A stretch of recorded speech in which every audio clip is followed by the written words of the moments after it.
Hey everyone, welcome to NetNimble. In this tutorial, I'll show you how to post a picture in a comment on Facebook instead of just text. Let's get started. First, open the Facebook application on your phone. You'll land on the Facebook homepage where you can view posts from friends and pages you follow.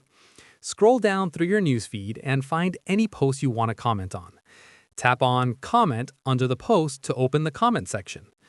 Now, instead of typing text, tap the camera icon beside the comment box. This is the Facebook photo comment feature.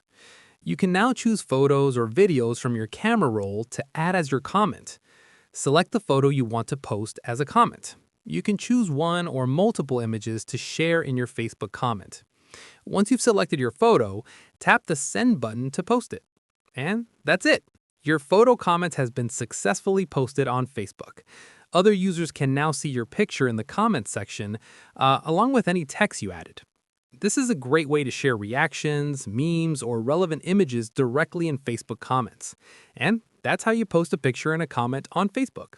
If this tutorial helped, like and subscribe to NetNimble for more Facebook tips and commenting tutorials. Thanks for watching.